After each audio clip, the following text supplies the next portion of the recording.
Ingrid is a licensed wildlife rehabilitator who specializes in waterfowl at Greenwood.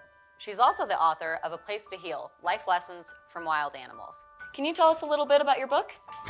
I can. So A Place to Heal is about wild animals, and specifically it's about some of the patients and guests at Greenwood.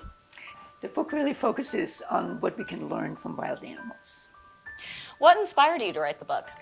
Yeah, so I started volunteering at Greenwood about 7 years ago, and the minute I started working there, I started to take notes about the wonderful animals that I encountered on a daily basis.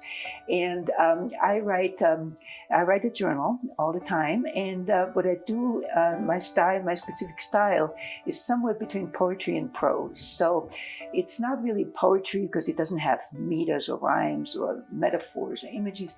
It's just telling stories, but it's also not prose. It's short lines, so some lines only have one word. And what that does for me as a writer is that it helps me focus on the most important thing I want to say, on the essence.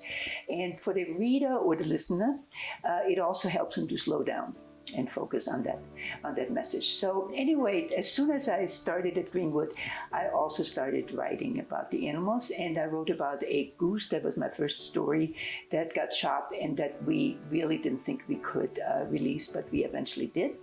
And when I finished the story, I shared it with people at Greenwood, and among them our former executive director, Linda Tyler, and she was looking for somebody, for a speaker for Wild Night, our annual fundraiser gala. And so she asked me to present the story, and it was very successful. People really liked it, and so I got invited to speak again the following year, and the following year, the following year, and I've been doing this for 7 years now, and that's the beginnings of this book. I know every Wild Night that I've attended, everyone really enjoys your speech, and you get the teary eyes in the audience. So I know it's very special, and this book is also special. The messages are really powerful. What caused you to label the chapters Life Lessons? Yeah, so it was, I think last winter, I decided to look over at my material and see if I could put it together into a book. And I started revising and adding, writing new pieces, taking pieces out, etc., etc. But I really wanted it to be a coherent whole.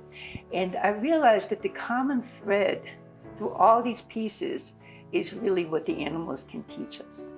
That's almost in every piece that's mentioned in some way or another. And of course, the main lesson they can teach us is to be in the moment, to just enjoy life as it is. Animals don't worry about the future. They don't ruminate about the past. They don't worry about how they're going to make enough money or meet the perfect partner. They just are. But so that's the basic lesson. But there are many others, and we will see as we go through the book what these lessons are. Well, thank you so much for sharing, Ingrid. Thank you.